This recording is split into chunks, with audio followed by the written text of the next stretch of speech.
a la charla NIF 16 Arrendamientos. Hoy contamos con la participación del señor David Mena Mata. Él es contador público autorizado y máster en Administración de Empresas con énfasis en Finanzas del Instituto Tecnológico de Costa Rica. Es licenciado en Administración de Empresas con énfasis en Contaduría Pública del TEC y también es miembro del Colegio de Contadores Públicos y Privados de Costa Rica. Es licenciado en Finanzas y Mercadeo del Instituto Tecnológico de Costa Rica y está certificado como especialista en impuestos del Instituto Tecnológico de Costa Rica. Actualmente es gerente de impuestos y legal de la firma Grant Thornton Costa Rica y cuenta con más de 16 años de experiencia en consultoría de empresas en el área fiscal y financiera. Bienvenido. Gracias. Buenas tardes.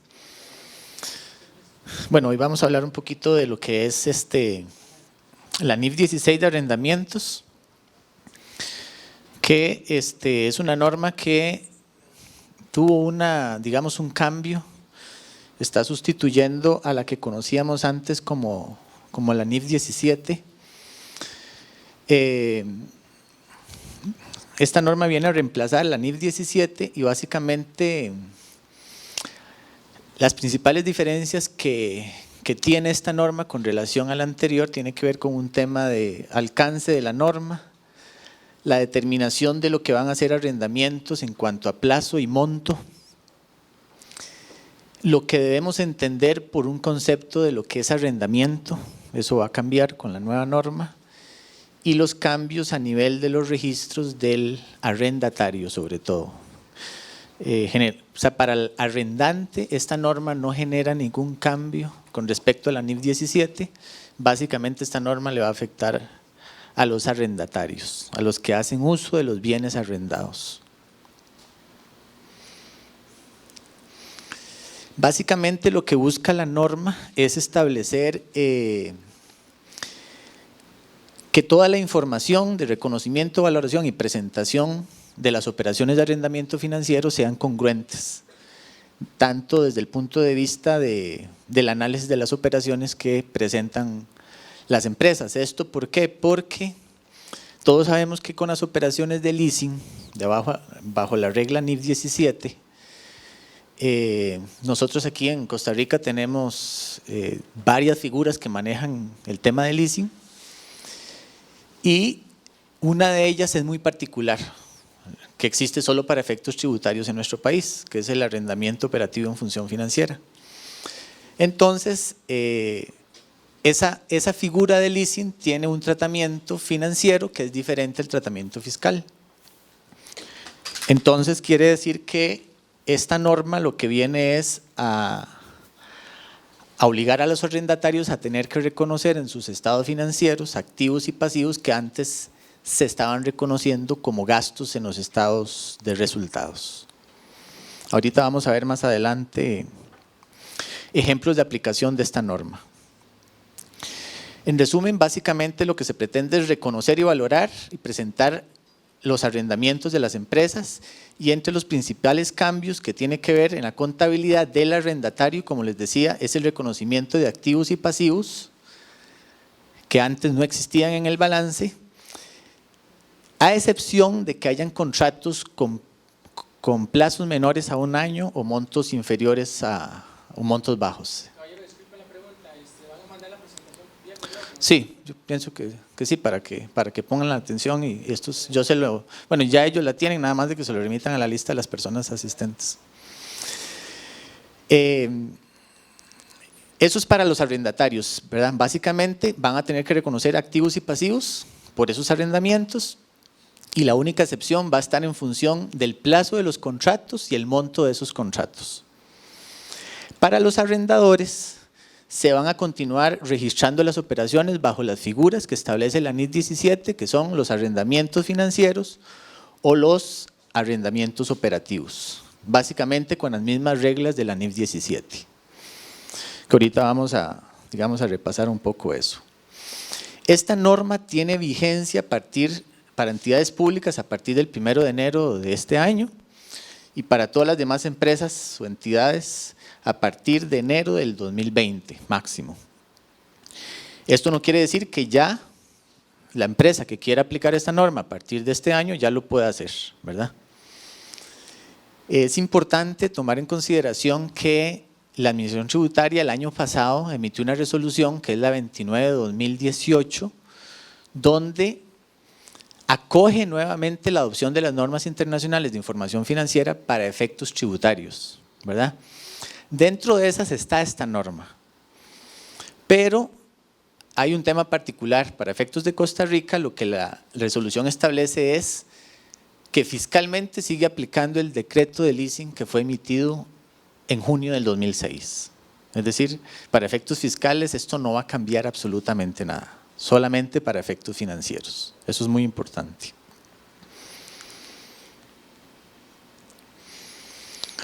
Básicamente, dentro de las principales consideraciones que tenemos que tener con la aplicación de esta norma es ver los cambios a nivel de, digamos, de los sistemas y procesos, porque la naturaleza de las transacciones que nosotros tengamos por conceptos de arrendamiento tenemos que irlas a analizar.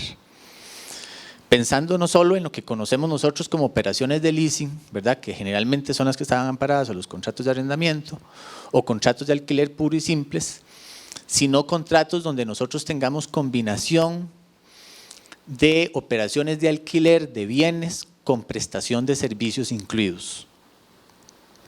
Tenemos que hacer esa separación para identificar cuándo estamos ante una operación de arrendamiento y cuándo ante una prestación de servicios. Que esto es lo que nos va a obligar esta norma es a identificar precisamente eso. El tema de la definición del arrendamiento, en la valoración de lo que es arrendamiento, ahora vamos a ver una matriz de cuáles son los elementos que se tienen que considerar para saber cuándo estoy frente a un arrendamiento, en cuyo caso tengo que aplicar esta norma, o cuándo estoy ante un contrato de otra naturaleza donde no necesariamente aplica esta norma. Ver el impacto tributario, ¿verdad?, en caso de que esta norma aplique su tratamiento para los estados financieros. En el caso nuestro no va a ser así. Nosotros no vamos a tener un impacto tributario con la aplicación de esta norma porque el tratamiento tributario va a seguir siendo el mismo que hemos aplicado con base en NIF 17. Lo que sí puede suceder es que hayamos estado cometiendo algún error en la aplicación de la norma NIF 17 en combinación con la existencia del decreto, que también se podría mantener si no lo hacemos correctamente. Ahora más adelante les voy a explicar un poco que básicamente la figura que genera un cambio es la figura del arrendamiento operativo en función financiera, que es la que generalmente tiene el tratamiento diferente desde el punto de vista fiscal que desde el punto de vista contable. Y el error que se comete es que muchas veces se reconoce esa figura financieramente con el tratamiento fiscal, es decir, donde se tiene derecho a toda la cuota, lo cual está incorrecto. La otra consideración es el impacto que va a tener sobre todo en los indicadores financieros de las compañías, en vista de que vamos a tener que ahora tener dentro de los estados financieros incluidos activos y pasivos que antes no teníamos. Eso va a cambiar algunas razones o indicadores financieros y la información que vamos a nosotros a requerir para poder revelar las operaciones relacionadas con estas operaciones, sobre todo porque tenemos que determinar el valor de ese activo y el valor de ese pasivo asociado a un contrato de arrendamiento. Si comparamos la norma anterior con la norma actual, en cuanto a los registros, básicamente en NIF 17 nosotros teníamos divididos los arrendamientos en dos tipos, financieros y operativos, que básicamente los financieros son los únicos que teníamos dentro de balance, ¿verdad? Los operativos, todo estaba en el estado de resultados y no afectaba cuentas de balance, todo se iba al gasto. Con NIF 16, todos los arrendamientos van a entrar en balance, independientemente de que sea operativo o de que sea financiero. Y eso sobre todo el principal cambio va a ser para los arrendatarios. En la contabilidad del arrendatario, el financiero obviamente estaba reconociendo el valor del activo, el valor de la deuda, donde había un pasivo y se iba amortizando durante el plazo del tiempo. Y en los operativos todo se reconocía el gasto. En la contabilidad del arrendatario con NIF 16 va a tener que reconocer un activo por derecho de uso, que eso es importante. Este activo por derecho de uso no es el activo físico que nosotros estábamos acostumbrados a reconocer aquí. No sé, el inmueble, la computadora, el bien físico. Exactamente. Aquí nos referimos a un activo intangible, que es el derecho de uso de ese bien físico, no propiamente el bien físico. El pasivo por el arrendamiento, y generalmente aquí lo que vamos a hacer es reconocer estas transacciones al valor presente de los pagos futuros que tengan esos contratos de arrendamiento firmados previamente. Desde el punto de vista del arrendante, él clasifica los arrendamientos como operativos y financieros, y con NIF 16 va a continuar haciéndolo de la misma forma. O sea, para el arrendante no hay ningún cambio.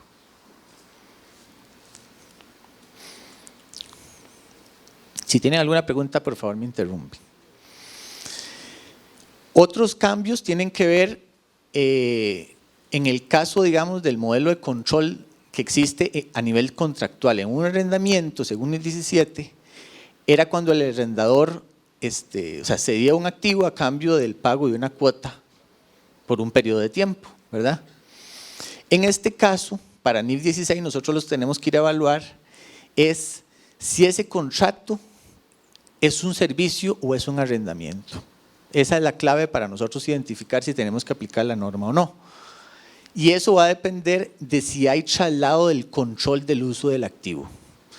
Entonces, esto es un poco teórico, ahora les voy a enseñar la matriz, que no es sencilla. En la práctica va a ser difícil identificar eso, porque muchos de los activos posiblemente nos vayan a obligar a tener que registrar esto aquí. Va a ser muy difícil escribir un contrato a menos de que podamos probar efectivamente de que es un contrato de servicios puro y simple. Con NIF 17 no teníamos excepciones. En el caso de NIF 16 sí hay una excepción con relación al plazo de los contratos. Si nosotros tenemos contratos a menores de un año, a plazos menores de 12 meses, nosotros no estamos obligados a aplicar la norma. Y para contratos de bajo valor económico tampoco. Esas reglas, ahorita se las defino. El monto del bajo valor económico está definido, un valor ínfimo, son $5,000 según el IASB. ¿Iba a hacer una pregunta? Sí. Ínfimo, es muy bajo. Sí, pero en realidad en la propia norma no está establecido el monto, pero sí, o sea, $5,000 podemos decir que prácticamente todo va a entrar dentro de la aplicación de la norma. No es nada. Si yo tomo, o sea, aplicándome la parte fiscal, yo tomo estos conceptos, agarro y registro el contrato como intangible, y lo puedo amortizar en un intangible, en el mismo periodo del préstamo, en línea directa, conforme está usando, por unidades de uso. Sí, correcto. O sea, desde el punto de vista financiero vamos a tener que amortizar ese valor de activo intangible. Eso lo vamos a poder hacer. Más adelante yo les voy a presentar unos ejemplos con los asientos contables, tanto del registro de los activos, del registro de cómo se tiene que hacer el cálculo de las cuotas, porque hay que hacer un recálculo de las cuotas, y cómo hay que reconocer la amortización de esos activos intangibles. Ahora en un ejemplo lo vamos a ver más claro. Y también los criterios que hay que tomar en cuenta para poder hacer esos cálculos.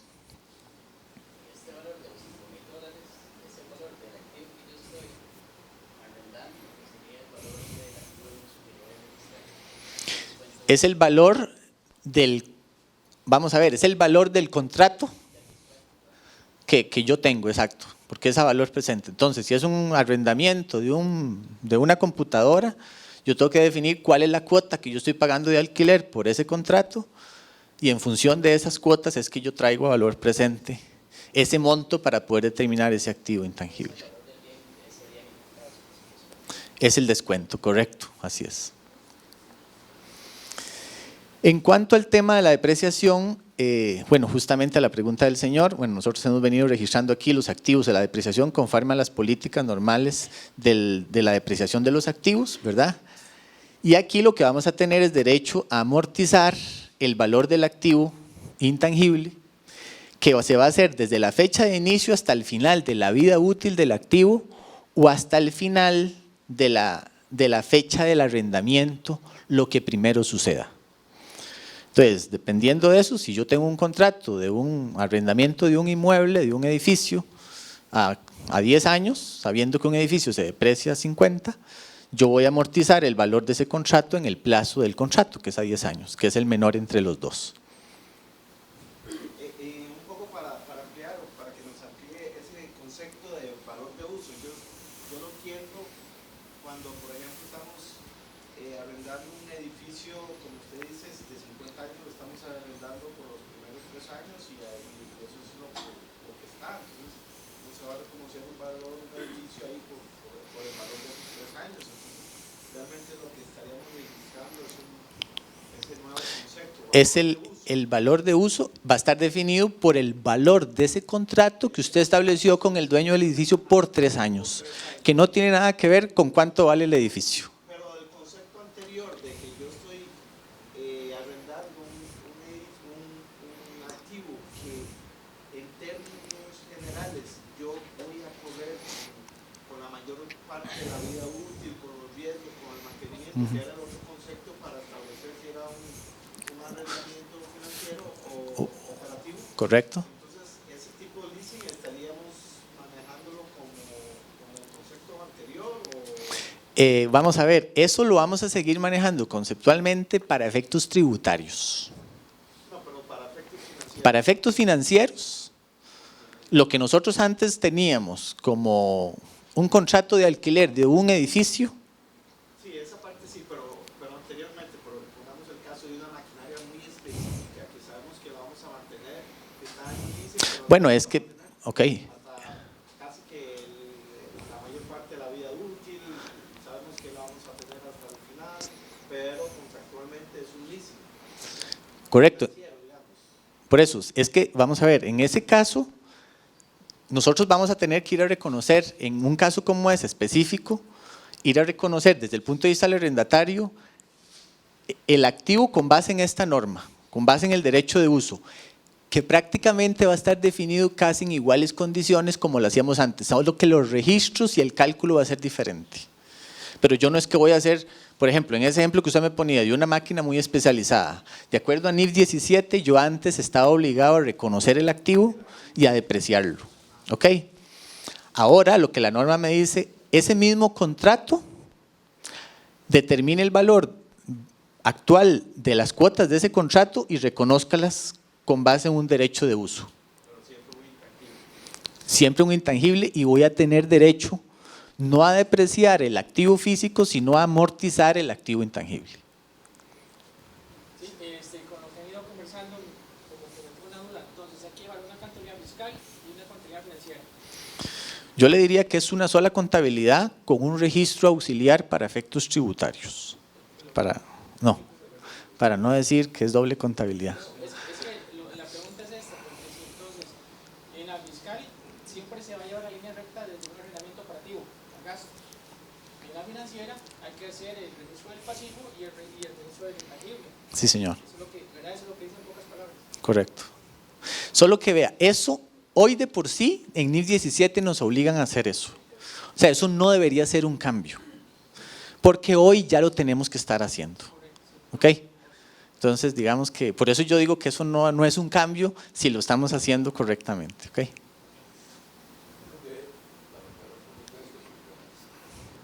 Son dadas para la empresa, la parte fiscal, la define y hay una específica, la 12, para El impuesto de renta diferido. para hacer el ajuste de la contabilidad a la contabilidad fiscal. Correcto. O sea, es una sola contabilidad, un solo registro, solamente que hay un estado de ajustes para aplicar al fisco. Es correcto.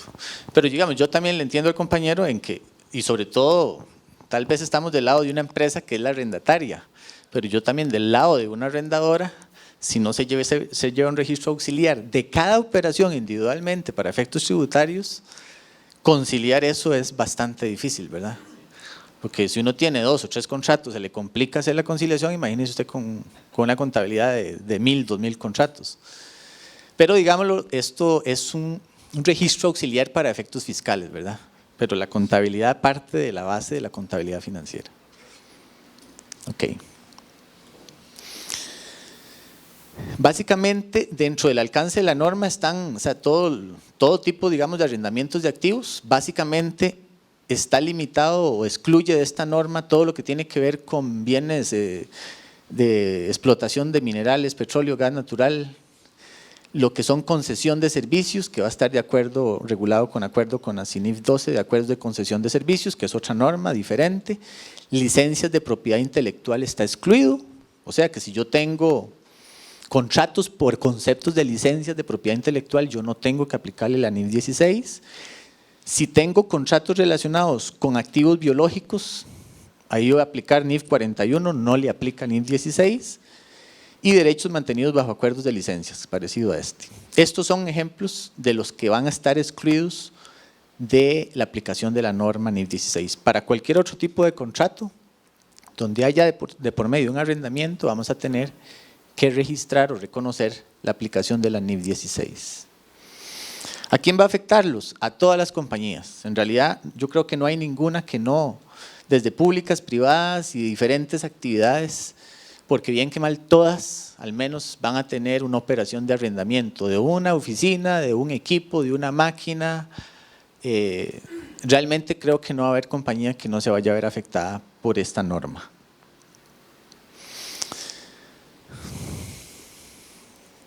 Básicamente, el principal cambio que va a generar la aplicación de la norma es que la información que vamos a presentar en los estados financieros va a ser, o sea, va a presentar más información de cara a una entidad financiera, ¿verdad? Donde hoy, posiblemente cuando se hace un análisis de los estados financieros, solo está en el estado de resultados reflejado un gasto, ¿verdad? Más no un compromiso de pago que ya yo tengo de un contrato firmado a 10 años, donde para efectos de la NIF lo que dice, vea, usted ya realmente firmando un contrato de arrendamiento por 10 años, ya usted tiene un compromiso de estar pagando durante 10 años un monto y eso no está reconocido en un balance como una deuda de esa empresa. Bueno, esta norma lo que busca es eso. Vamos a ver que en el estado de resultados al principio esto va a generar una disminución en las utilidades por la forma en cómo se tienen que reconocer el registro del componente de las cuotas, que vamos a tener que identificar cuánto es lo que se va a amortizar y cuánto es lo que se va a reconocer como gasto financiero. El aumento en los índices de endeudamiento van a subir. Tenemos que ir a revisar todo lo que son los contratos de arrendamiento, sobre todo para determinar si hay contratos que eventualmente tengamos que requerir separar. Hay contratos donde tenemos bienes y servicios incluidos por la misma cuota. Y la parte del servicio no debería verse afectado por la aplicación de la norma. Entonces, posiblemente vayamos a tener que analizar contratos para segregar la parte del servicio y no se vea afectada por el registro del valor de un activo intangible por algo que realmente es servicio, que no es arrendamiento. Eso sucede, por ejemplo, bueno, que se ha dado mucho con los vehículos que se alquilan bajo el concepto de renting, que incluye otra serie de servicios adicionales que no tienen que ver solamente directamente con el activo. Eso es un ejemplo. Las fotocopiadoras en su tiempo yo creo que todavía mucho, ¿verdad? Que a usted le dan la máquina, la ponen ahí y le cobran, no sé, por la cantidad de copias que saque al mes y le dan todo exactamente.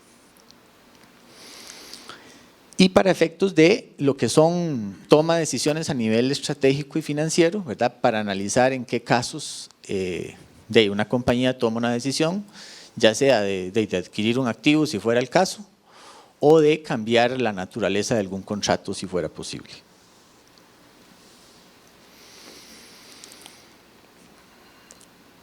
Esto es lo que les decía en cuanto a la anticipación, identificar los gastos incluidos en los contratos de arrendamiento, eso es importante. El respaldo de los contratos, ¿verdad? Para efectos de la contabilización que vamos a hacer, vamos a tener que tener detalle Muchas veces tenemos registros de esas transacciones donde tal vez contractualmente no lo tenemos bien documentado. Para efectos del registro contable vamos a tener que tener el respaldo de toda esa documentación. En algunos casos hacer ajustes de tipo administrativo a nivel informático en caso de que tengamos que hacer cálculos o tengamos automatizado algunas operaciones relacionadas con leasing, sobre todo de parte de las arrendadoras, y adoptar los procesos internos para desglosar de manera óptima la composición de la información. En cuanto a la definición, lo que establece la norma es justamente eso, o sea, contratos que tengan un término menores a 12 meses no va a ser aplicado por la norma. Y los de bajo valor económico vamos a estar hablando de $5,000 o menos. O sea, realmente ya contratos que vayan a estar por debajo de esto van a ser muy pocos. De acuerdo a NIF 17, los contratos estaban definidos como financieros y operativos, y con base en NIF 16 lo que vamos a ir a determinar si estos contratos es determinar si el cliente es capaz de controlar el activo que está siendo arrendado. Eso es una de las condiciones importantes que ahora vamos a ver que eso es un poco difícil de cumplir, y básicamente ese control de si el cliente tiene control del activo va a depender de si va a obtener todos los derechos asociados al uso del activo y el derecho a usar ese activo. Entonces, vean que en esta matriz es donde está resumido, y lo vamos a ver en detalle, ¿cuándo voy a estar obligado a aplicar la norma? Lo primero que tengo que preguntarme es si hay un activo identificado en ese contrato, que eso es lo primero. Entonces, si nosotros revisamos un contrato y dice, bueno, le alquilo un edificio tal, le alquilo una computadora tal, ya hay un activo identificado. Generalmente, cuando nosotros tenemos un contrato de servicio, no es normal que en un contrato de servicios yo diga qué activo estoy utilizando para prestar el servicio. Les pongo un ejemplo. No es lo mismo que yo tenga un leasing de 10 montacargas que diga 10 montacargas con un valor de tal, con una depresión de tal para ser usado en la planta, ¿sí?, a que tener un servicio de movimiento de carga. Por ejemplo, que a mí no me importa si utiliza un montacargas o si utiliza otro tipo de herramienta o de máquina para hacer el traslado de esa carga. En un contrato de servicios no necesariamente yo tengo un activo identificado. Entonces, si yo tengo que ir a identificar si hay un activo identificado y yo digo no hay ningún activo identificado, yo leo el contrato, me dicen que me van a dar un servicio y no me dicen necesariamente que hay un activo para prestar ese servicio. Si no hay un activo identificado, claramente yo estoy ante un contrato de servicios y no me aplica la norma. Pero lo común va a ser que digamos que sí. Si hay un activo identificado, el contrato hace referencia a un inmueble, hace referencia a una computadora, a una fotocopiadora, a una máquina, a un vehículo, hay un activo identificado. Entonces, la siguiente pregunta es si el cliente tiene derecho a reconocer o a obtener todos los beneficios económicos durante el periodo de uso. Difícilmente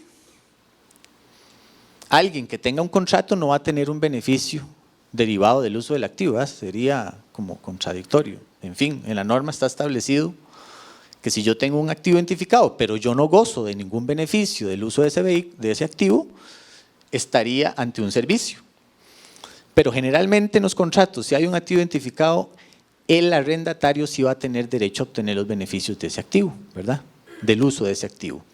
Entonces, si la respuesta es sí, nuevamente, la norma pregunta, ¿el cliente, el proveedor o cualquier parte tiene derecho a dirigir cómo y para qué propósito el activo es usado durante el periodo? Es decir, si es el cliente el que define qué tipo de activo usar, cómo usarlo, dónde usarlo, para qué usarlo, yo estoy ante un contrato de arrendamiento.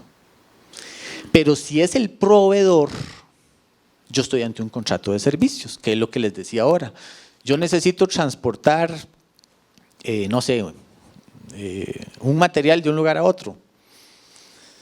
Y el proveedor me puede decir, bueno, hoy me mandó una vagoneta mañana lo sustituyó por un camión, o sea, yo no dispongo, a mí lo que me interesa es que me transporten ese material y yo pago por un servicio de transporte. Pero el proveedor es el que me definió a mí, vea, hoy le mandé esto, es más, ni me pregunta. Él toma la decisión de decidir qué tipo de bien o qué tipo de herramienta utiliza para darme ese servicio. Si es el proveedor el que decide el qué, cómo, cuándo y para qué, estamos ante un servicio. Pero si es el cliente el que le dice, no, yo quiero esa máquina con esta característica, yo quiero usarla con esto y necesito que sea de tales dimensiones, al cliente decidir eso, ya estamos ante un contrato de arrendamiento y nos obliga a aplicar la norma.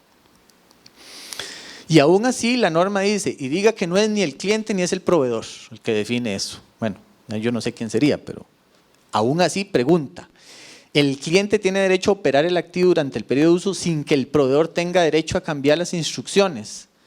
Si la respuesta es que sí, estoy ante un contrato de arrendamiento. Y si la respuesta es que no, tenemos que ir a ver si el activo que yo estuve utilizando fue diseñado por ese cliente de manera predeterminada. Aquí volvemos a caer en los activos que tienen condiciones similares o particulares que fueron definidas por el arrendatario. O sea, un poco a lo que establecía la NIS 17 para activos especializados. Entonces puede ser que el arrendatario no me diga nada de cuándo tengo yo derecho a operar el activo, pero resulta que ese activo es de una naturaleza muy específica, que yo fui el que diseñé cómo es que lo necesito y bajo qué condiciones, entonces voy a estar ante un contrato de arrendamiento. Entonces vean de que a pesar que nosotros tenemos varios eslabones para ir analizando el contrato, para llegar aquí y no aplicar la norma, realmente las posibilidades van a estar limitadas en el tanto tengamos un activo identificado. Porque tendríamos que estar claramente ante un contrato de servicios puro, ¿verdad? Donde a nosotros no nos interesa específicamente las calidades del activo que se van a usar para esa operación.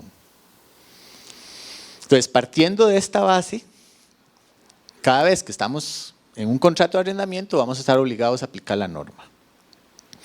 De ahí la importancia de que si hay partes del contrato que no cumplen ninguna de estas partes y más bien nos vamos a contratos de servicios, deberíamos de separarlo para no aplicar la norma sobre una porción del valor del contrato que sí es un servicio puro, donde no se cumple ninguna de estas condiciones.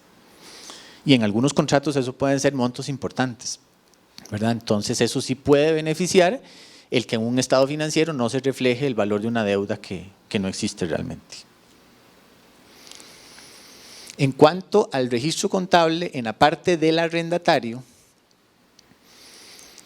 todos los contratos, los arrendamientos, ya sea financieros o operativos, deben ser reconocidos en el balance, en la fecha de inicio del arrendamiento, excepto que sean de corto plazo o de bajo valor. En estos casos se va a reconocer un activo por derecho de uso y un pasivo por arrendamiento.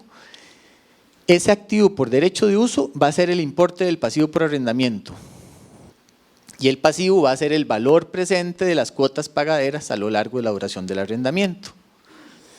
Si ese valor presente no se puede determinar fácilmente, el arrendatario puede determinar una tasa incremental de endeudamiento, que eso es, no sé, en un contrato de alquiler posiblemente esté definido el incremento de la cuota en función de la inflación o en función de un porcentaje que ya esté previamente acordado.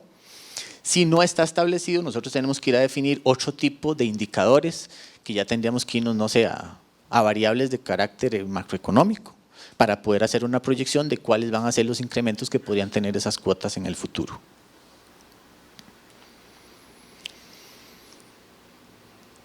Para la medición de este activo vamos a tener el valor inicial del pasivo por arrendamiento. Ahora vamos a ver un ejemplo. Cualquier pago de arrendamiento que se haga antes de la fecha del comienzo, costos indirectos, costos necesarios para desmantelar o remover el activo o para ponerlo en condiciones de restaurarlo, todo lo que haya que pagar para poder en condiciones de poner a utilizar el activo tienen que considerarse como parte de ese valor del activo por derecho de uso. En el caso del pasivo, es el valor presente de los pagos de arrendamiento descontados usando una tasa implícita. Esa tasa implícita generalmente va a estar asociada con la tasa incremental que pueda tener esa cuota implícita, ya sea por un porcentaje o una tasa, digamos, de inflación, dependiendo de cómo contractualmente esté. Y si no, vamos a utilizar algún indicador del Banco Central, tasa básica pasiva, tasa básica activa. La idea es que tenemos que tomar un indicador para poder hacer esa proyección y traer a valor presente esas cuotas. Y en el caso de los pasivos tenemos que considerar el valor de los pagos fijos, pagos variables si hubieran, que pueden ser aquí una tasa, es lo que les decía. Los pagos o cantidades que se espera pagar en caso de que hayan garantías por valor residual, que a veces contractualmente están establecidos, o sanciones por terminación anticipada, que hay contratos que me obligan a mí a que si no cumplo el plazo del contrato me dicen yo tengo que pagar tantas cuotas y me retiro antes. Eso también hay que considerarlo como parte del valor de esa deuda, porque si eso sucede voy a tener que ir a pagarlo. Algo importante es que durante la vida del registro de los contratos de arrendamiento podrían ser que hayan situaciones que nos obliguen a revalorar esos activos o pasivos por derechos de uso. Y algunas de esas transacciones pueden ser que haya un cambio por pagar en la garantía, o sea, el valor residual, no sé, que por alguna razón se cambie contractualmente, yo considere esta variable dentro del valor presente y me digan que esa variable cambió. Entonces yo puedo ir a actualizar el valor presente de esa deuda. Cambio en el índice de la tasa utilizada para determinar los pagos. No sé, que me digan que ahora la tasa incremental va a ser mayor a la que estaba establecida anteriormente.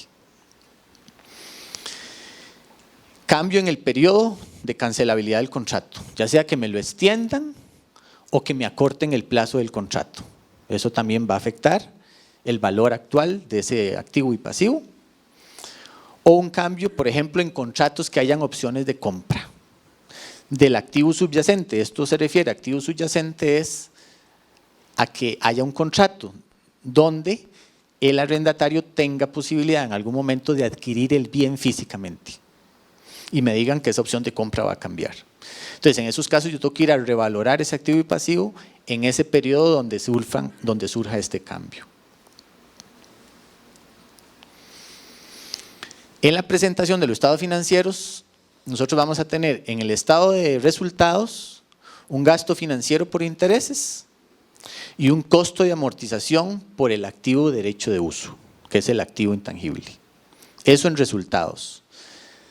A nivel de estado de flujos, bueno, vamos a tener una porción que va a pagar el pasivo, o sea, vamos a amortizar ese pasivo, una porción que va a los intereses y bueno, el caso de los arrendamientos de corto plazo o bajo valor, donde eso sí vamos a tenerlos todos directamente afectados en el flujo de caja. Y en el estado de situación vamos a tener el activo, vamos a tener el pasivo y cualquier diferencia mediante la presentación que se pueda dar producto de la diferencia entre activos y pasivos.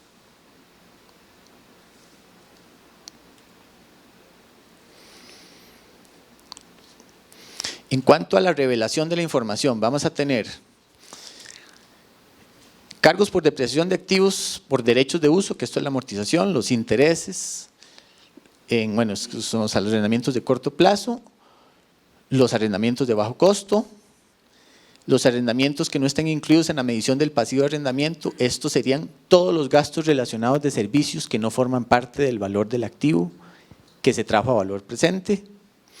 El valor en libros del derecho de uso, porque lo vamos a ir amortizando, si hubieran ganancias o pérdidas producto de la transacción, en caso de que haya una venta o una otra operación de arrendamiento, que hayan adiciones a ese activo posteriormente dentro del contrato, no sé, que se haga una mejora al activo subyacente y que eso cambie las condiciones del contrato, la salida total efectivo por el arrendamiento en el caso de una cancelación anticipada del contrato o ingresos provenientes de los activos por derecho de uso. Eso es la información general que va a quedar reflejada. Entonces, en la contabilidad del arrendador, como les decía, todo se va a mantener con base en NIF 17. Cada arrendamiento va a quedar como operativo financiero. Y generalmente el financiero es donde va a dar transferencia de la totalidad de riesgos y beneficios derivados a la propiedad del activo. Esto no cambia con base en NIF 17. Todos los demás arrendamientos, por diferencia, todo donde no haya transferencia sustancial de riesgos y ventajas, se van a clasificar como arrendamientos operativos. ¿Esto qué quiere decir? Que las reglas iniciales de NIF 17 se van a mantener. Que si hay transferencia del bien al final del plazo, que si el valor de las cuotas representa la mayor parte del valor del activo, que si el plazo del contrato representa la mayor parte de la vida económica del activo, si el activo tiene condiciones muy particulares que solamente el arrendatario tiene las posibilidades de utilizar ese activo. Eso se va a mantener para decir si hay transferencia sustancial de riesgos y ventajas. Es un activo, una maquinaria, y en el transcurso de los años se encuentra que un desastre producido ha sacado al mercado una maquinaria más productiva, que da mayor rendimiento, que tiene menos gasto, etc. ¿Qué tratamiento le daría? Vamos a ver, en ese caso, ahí tenemos dos posibilidades. Una es que si se sustituye el activo subyacente, que es lo que le entiendo, es que el contrato se cancele. Si el contrato se cancela, yo tengo que ir a valorar cuáles son los costos de esa cancelación anticipada y yo hago un recálculo del valor presente de ese activo y posiblemente tengo que llevarlo a valor cero, porque ya yo dejo de adquirir ese compromiso con el contrato anterior y vuelvo a establecer un nuevo registro de otro activo con base en las condiciones del activo nuevo. Pero digamos, bajo esa teoría, o sea, un contrato en algún momento dado, yo tendría que darlo de baja completamente, casi que amortizarlo completamente para llevarlo a cero, ¿verdad? Y registrar el nuevo activo, el activo intangible con base en las nuevas condiciones de la nueva máquina que me va a dar las nuevas, o sea, el nuevo rendimiento, con las nuevas condiciones, el nuevo plazo, el nuevo monto, etcétera.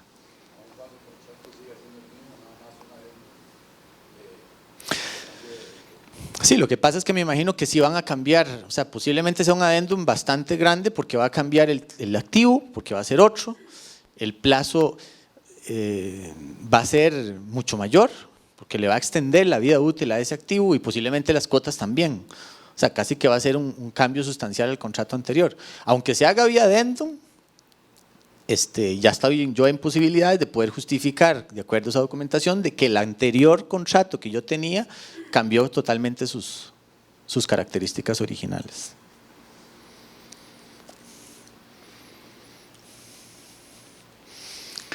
Para los arrendamientos financieros, bueno, en este caso, ahora vamos a ver, en el caso del arrendador, que va a tener el registro de la cuenta por cobrar, medido por el valor presente de las cuotas de arrendamiento, todos los pagos fijos, subieron a garantía residual, el valor de la opción de compra y las penalizaciones.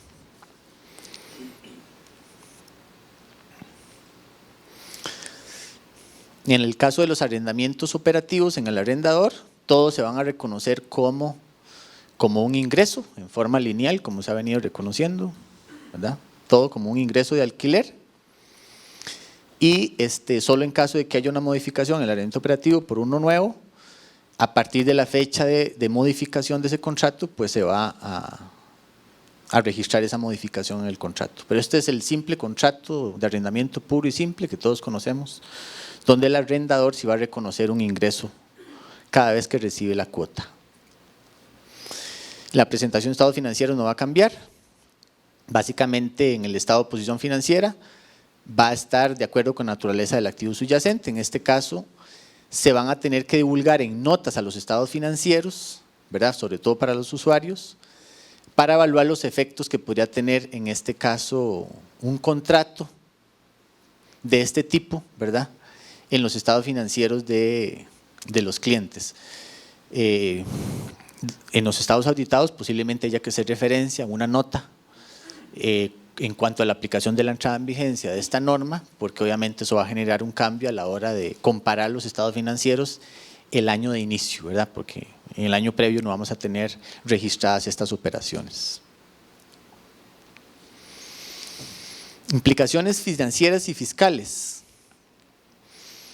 Como les decía anteriormente, al haber nuevos elementos de activos y pasivos, las compañías van a ver afectados cambios en los ratios, básicamente razón de deuda. Al tener yo una deuda mayor, esta razón de deuda de capital va a incrementarse. Es decir, de cara a una entidad financiera va a ser una empresa que va a tener menor capacidad de endeudamiento. Hoy las entidades financieras, muchas y por lo menos entidades bancarias que yo conozco, ya inclusive algunas de ellas que ya manejan operaciones de arrendamiento con esa misma entidad y esa misma empresa va y pide una operación de financiamiento, esas cuotas, aunque no estén registradas dentro del balance, son tomadas en cuenta para medir su flujo de caja, su capacidad de pago. Bueno, en este caso ya van a estar metidas dentro del estado financiero para poder valorar si realmente esa compañía puede adquirir unas nuevas deudas que les permita hacerle frente a esos compromisos. Otras razones que van a afectar el rendimiento de los activos. O sea, yo voy a tener más activos, entonces la razón del ROA se me va a disminuir, porque yo voy a tener ahí el activo intangible, los rendimientos de capital contable. También vamos a ver que vamos a tener menores utilidades por el hecho de que vamos a tener que reconocer más intereses al inicio del contrato. Vamos a verlo ahorita aquí lo vamos a ver. Vean que de acuerdo con la aplicación de NIF 17, nosotros normalmente hemos estado acostumbrados a reconocer una cuota de gasto de arrendamiento que es una cuota fija, ¿verdad? Que dentro de esas hay un componente de amortización que generalmente al principio es bajita porque pago más intereses que amortización y conforme voy amortizando los intereses van disminuyendo, pero la cuota es constante. Para NIF 16 eso va a cambiar. A pesar de que yo voy a pagar la misma cuota todos los meses, la composición en el estado financiero va a tener una posición decreciente, donde yo voy a poner la amortización fija, vean que aquí la amortización era creciente, aquí la amortización va a ser fija, pero los intereses van a ser decrecientes. Es completamente contrario a este comportamiento de los intereses, va a ser de mayor a menor intereses, de mayor a menor intereses, pero la amortización fija. Pero la cuota no cambia. Vamos a verlo con un ejemplo. Aquí está. Con NIF 17 en el estado de resultados nosotros afectamos la utilidad en términos lineales. Con NIF 16 vamos a afectar la utilidad en mayor escala al principio del contrato, llegará un momento en que se van a pegar esas líneas y luego voy a tener menos gasto que el que tenía antes según NIF 17. Eso quiere decir que en la medida en que yo haga la conversión de los contratos al inicio, esto va a generar un efecto sobre todo en los primeros años en que yo aplique la norma, a nivel de estados financieros. Ya en los años subsiguientes es donde ya yo voy a tener un efecto menor a nivel de resultados porque este gasto que yo hubiera registrado aquí va a ser menor. Así es como está en la norma establecido que se calcule de esa manera. Pero vamos a ver que las tablas, los cálculos no van a cambiar de lo que tenemos hoy, lo que va a cambiar es un poco la forma en que yo tengo que tomar los datos. Veámoslo con unos ejemplos prácticos. Vamos a suponer, en este caso, unos ejemplos para verlos con base en la aplicación de la NIF 17 y la NIF 16. Es decir, vamos a hacer el mismo ejemplo haciendo los registros, aplicando la norma anterior y aplicando la norma actual, para ver un poco dónde está la diferencia. Entonces, en este caso veamos, tenemos aquí una empresa ABC que adquiere, diga que es un autobús y el monto del activo son $108,000, tiene una vida útil de 10 años y esta empresa firma un contrato con la empresa XYZ. El contrato tiene una duración de 4 años, sin opción de compra al final del contrato y una tasa del 11.5 anual con una cuota de $27,000. Entonces los datos de esta información es que tenemos un precio de un activo de 108, un plazo a 4 años del contrato, la tasa de 11.5, la cuota mensual son 27,000 o anual, no importa, y la vida útil son 10 años. Entonces nosotros lo que vamos a hacer es ir a montar esta tabla. Esta es la que hacemos hoy. Vean que la cuota es fija, son $27,000 por cada periodo. De acuerdo a la tabla del 11.5, los intereses van a ser mayores al principio porque yo voy a amortizar menor. Los intereses van bajando y la amortización va creciendo. Ese es el comportamiento de una tabla de amortización común y corriente. Entonces, yo voy a terminar pagando, en este caso, cuotas por $27,000, amortizando $82,879. Y aquí es donde nosotros entrábamos a analizar, con base en NIF 17, por ejemplo, si este contrato tenía opción de compra, si era a valor especial o no, si el valor que yo amortizaba representa la mayor parte del valor del activo, si el plazo del contrato representaba la mayor parte de la vida económica del activo. Bueno, aquí vemos, era 10 años, aquí es a 4, es un 40%, no es la mayor parte. Pero alguien podría decir, no, ya 82,000 de 108, de ahí es más de la mitad. Ya podría decir que es la mayor parte. Entonces, el problema que teníamos nosotros con NIF 17 es que nosotros estábamos sujetos a la interpretación de cualquier auditor para decir si esto era un contrato financiero o no. Porque para el que para este monto representaba la mayor parte de 108, perfectamente puede decir que sí es la mayor parte, es más del 50%. Y ya con base en eso tenía que registrar esto como un financiero. ¿Ok? Con base en NIF 16 lo que nos va a decir es, usted va a pagar los mismos $27,000. Como usted va a pagar este mismo monto mensualmente, estos intereses van a ser los mismos, la tasa no cambia. Es exactamente lo mismo. ¿Qué es lo que va a cambiar? Que yo voy a agarrar esta amortización que tenía que era en términos crecientes y lo voy a dividir en 4 cuotas lineales. Agarro este monto entre 4 periodos y me da 20,719. Entonces la cuota ahora sí va a ser variable. La cuota. Entonces es aquí donde tenemos intereses fijos, cuota fija con intereses descendientes. Y ahí la cuota es descendente también, a diferencia aquí que la cuota es fija. Entonces vean que con la misma tabla que nosotros teníamos para revisar NIF 17 vamos a hacer los mismos cálculos para NIF 16. Casi que tenemos que hacer este cálculo porque normalmente las fórmulas financieras nos dan los registros del cálculo de una cuota en estos términos. Y lo que hacemos es que cuando ya tenemos esta tabla, agarramos el valor amortizado, lo dividimos en línea recta por la cantidad de periodos y por diferencia simplemente sumamos intereses de amortización para obtener la cuota variable. Si esto lo registráramos contablemente, nada más veamos ahí los números, la amortización es fija 27,19, el pago van a ser 27, eso no cambia, y los intereses son decrecientes.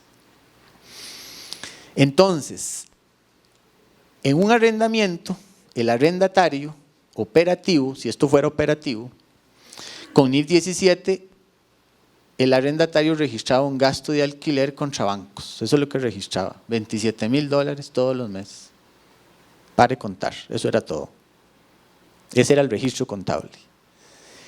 Con NIF 16 vamos a tener que hacer otros asientitos adicionales, que vamos a tener un efecto similar, pero lleva más detalle.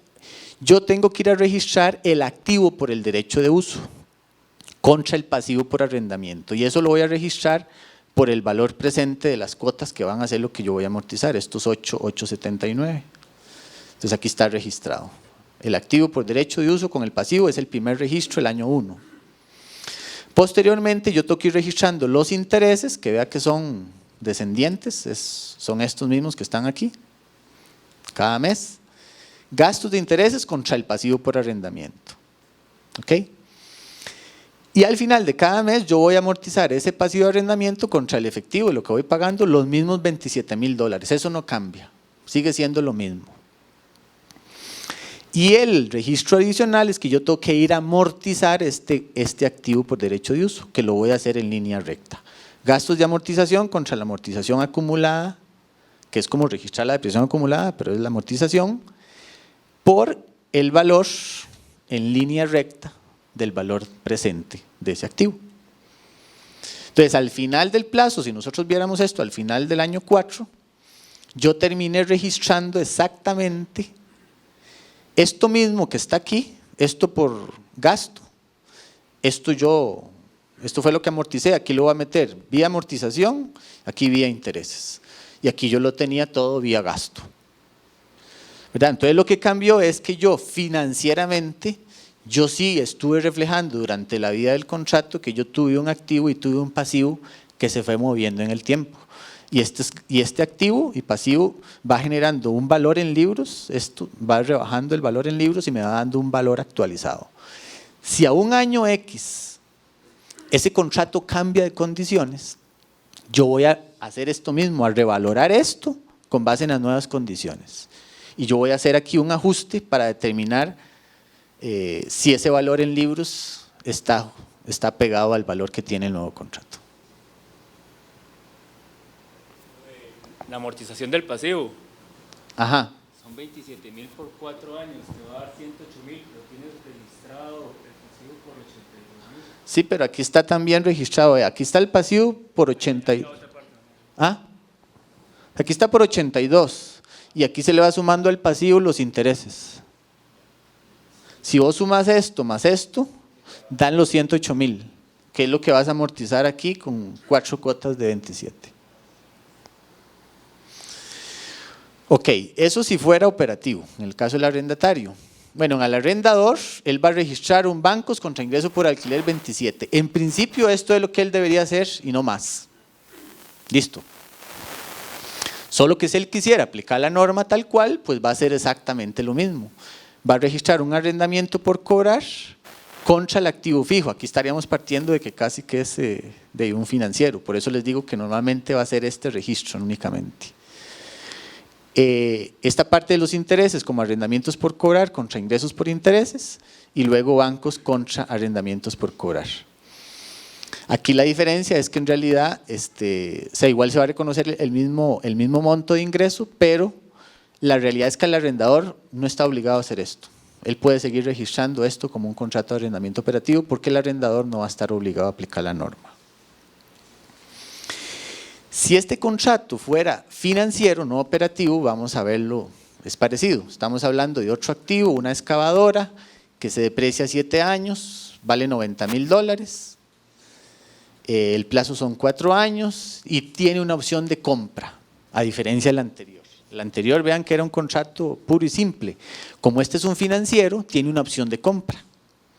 Entonces me dicen que esa opción de compra era de $32.000 al final del plazo y una tasa del 8%. Entonces yo pagaba $14.500. Este contrato, a diferencia del anterior, es que este tiene opción de compra y además está bajo la figura de un financiero según NIF 17. Entonces yo tengo el valor del activo, $90.000 a 4 años, una tasa del 8, una cuota de $14.500, la opción de compra de 32 y la de útil de 7 años. Si montamos la tabla, bajo arrendamiento financiero, según NIF 17 vamos a tener esto, que yo voy a pagar $14.500 durante 4 años. Y al final yo tendría que hacer un pago de $32.000 si quiero ejercer la opción de compra. Los intereses al 11, al 8, ¿okay? Al 8% van a ser estos que están aquí. Y este sería el saldo de la operación, ¿verdad? Que se cancelaría si yo ejerzo la opción de compra.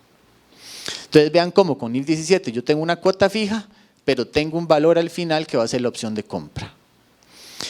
Con NIF 16 lo que tenía que hacer es exactamente lo mismo. Los cálculos de los intereses son los mismos.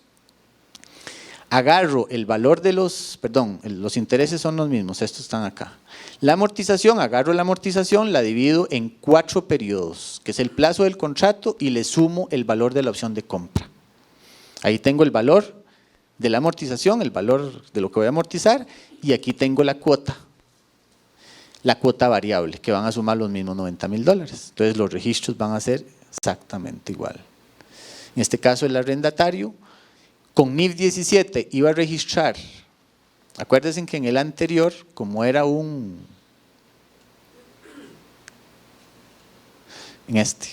el anterior, como era un operativo, yo tenía un gasto. Este es un financiero. Entonces en el financiero yo registro el activo fijo, yo arrendatario, porque sé que es un activo, es un financiero, contra el documento por pagar. Tengo una deuda que voy a amortizar, que son los gastos de intereses contra el documento por pagar, contra bancos. Esto lo estoy haciendo con base en esta tabla. Amortizo estos valores y registro esto al gasto financiero.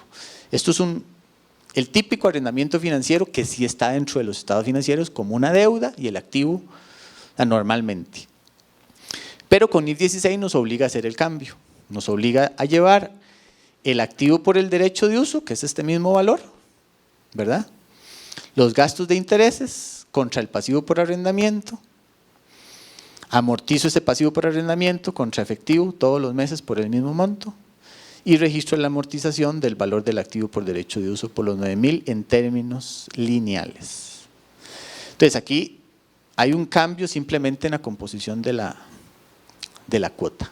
Y entonces, en este caso, al no registrarse un activo fijo, digamos, de acuerdo a la NIC 17, tenemos una depreciación acelerada, porque podría ser que financieramente o la expectativa, técnicamente más bien, la expectativa de la maquinaria era 15 años, pero como hicimos un arrendamiento financiero en base a ahora NIC 16, eso financieramente es correcto, eso es así. Yo estoy castigando más el estado financiero si yo tengo un contrato de un plazo menor a la vida del activo. Yo voy a amortizar ese activo en el plazo menor entre la vida útil o el plazo del contrato. Sí, está desde el punto de vista técnico, contable, está mal porque si tenés una fuerte expectativa y experiencia de que esa maquinaria en el 99% las veces que has hecho esa operación te va a durar 15 años, te la vas a dejar al final, pero la vas a depreciar en 7 años. Me explico, o sea, ahí financieramente la norma te está llevando a las compañías a hacer… Sí, eso es cierto, porque si yo lo dejara como bajo el concepto de arrendamiento financiero, este activo fijo yo lo estaría depreciando a 15 años, a 15 años o a 10 años, siendo es un contrato a 4. Sí. Eso efectivamente es así. Lo que pasa es que fiscalmente eso no va a generar ese efecto. No, ¿verdad? Fiscalmente entendemos que es otra historia. Exacto.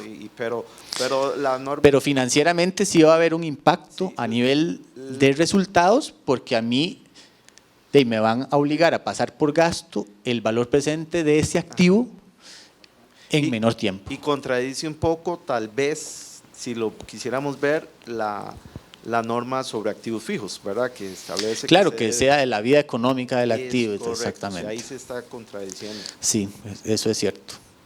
Aquí el tema es si o sea, esto es de acuerdo a lo que establece la NIF 16, ¿verdad? Porque aquí estamos hablando de que la idea de esta norma es que yo refleje en los estados financieros, ¿verdad?, activos y pasivos que hoy yo no tengo registrados. Entonces, esto tiene, digamos, más sentido en una operación como la que estábamos viendo en este caso, donde yo aquí no tenía registrado un activo, ¿verdad? Pero claramente en un arrendamiento financiero, y como usted bien lo dice, si nosotros aplicamos la norma de activos, o sea que yo estoy comprando un activo y simplemente me financio, yo debería poder registrarlo de esta manera, ¿verdad? Y depreciarlo normalmente, ¿verdad? El tema aquí es cuando estamos con la figura de leasing, ¿verdad? Que es lo que esta norma está tratando de regular, ¿verdad? Que no es necesariamente que usted va y, no sé, pide un préstamo a un banco para comprar una maquinaria, iríamos con base en el registro normal. Pero si yo tengo un leasing que es de naturaleza financiera, me van a obligar a mí a hacer esto, ¿verdad? Entonces ahí es donde hay que valorar si realmente vale la pena desde el punto de vista financiero hacer yo un leasing financiero, cuando en realidad yo lo que puedo hacer es financiarme y compro el activo para poder pasar el gasto por depreciación en mayor tiempo, ¿verdad? Siguiendo ese mismo ejemplo, si el contrato fue hecho hace 2 años, siempre con el mismo plazo de 4, como esto empieza a regir en el 2019, ¿cuáles serían los ajustes? Vea, si el contrato hubiera regido 2 años antes. Inició hace 2 años. Inició hace 2 años. Lo que hubiera pasado en este… Quedan 2 años por terminar el contrato. Vea, lo que hubiera pasado en términos generales es que bajo esta tabla nosotros tendríamos aquí digamos que no hubiéramos partido con el saldo de esta operación, sino con, no sé, con este. Y nosotros tomamos este valor de referencia por lo que resta del plazo del contrato. Calculamos la tasa y hacemos la nueva cuota. Pero ahí lo que tenemos que determinar es si el contrato que yo tenía, yo llegué a amortizar parte del valor de ese activo durante el plazo que lo tuve. Porque si estamos ante un operativo puro, a mí me van a decir, no sabe qué, firmemos contrato hoy y empezamos de cero, porque usted le me pagó, de ahí para atrás usted no tiene derecho a nada. En un financiero lo hacemos sobre el saldo del valor de la deuda que había en ese momento, y de ahí para adelante. Correcto. Pero digamos, eso es un tema, digamos, importante analizar. En el caso de que, o sea, que esto nos lleva a pensar que hacer un leasing financiero, digamos, para aplicar esta norma, nos va a impactar más en los resultados de la compañía que hacerlo a través de una operación de financiamiento. Pues que el leasing financiero aparece precisamente porque las empresas no tienen capacidad de endeudamiento. Entonces recordemos que el activo siempre queda registrado a nombre del que está financiando. Correcto. La tributación, bueno, sabemos que no acepta ni una ni otra, ¿verdad? Simplemente es una venta. Exacto. Pero para efectos puramente financieros de los estados, el leasing se genera o nace por la falta de capacidad de endeudamiento ya de algunas empresas. Y al entrar con este sistema, se vuelve a desvirtuar totalmente el concepto original del leasing. Bueno, creo que eso es lo que busca la norma precisamente, ¿verdad? Precisamente lo que la norma busca precisamente es eso. Porque inclusive le digo, si una empresa hoy tiene un leasing financiero, o sea, ya hoy sí tiene registrado el activo y el pasivo. El tema lo tenemos con la figura del arrendamiento operativo de función financiera, que todos sabemos que en el fondo es un contrato que tiene todas las condiciones y características de ser un financiero y que fiscalmente se le dan el tratamiento como si fuera operativo. Entonces muchas empresas lo que hacen es, pasan por gasto la cuota todo el mes y no se hace ningún ajuste conciliatorio. Ese es generalmente el error más común que hay. ¿Por qué? Porque hay muchas compañías, tal vez, digo no todas, las que se cuidan de hacer esto son las que tienen estados financieros auditados, porque saben que un auditor le va a decir, reclasifique usted esa operación de arrendamiento. Pero una compañía que no tiene estados auditados, le da lo mismo pasar todo por gasto. ¿Por qué? Porque al final no tiene que hacer conciliación fiscal, porque ya tiene el efecto fiscal incluido en el estado financiero. Solo que eso va, digamos, está incorrecto de acuerdo a la aplicación de la norma. Pero no, la norma justamente lo que busca es lo que usted dice, o sea, es evitar que hayan compañías que tengan pasivos fuera de balance, y claramente lo que busca es limitar el nivel de endeudamiento.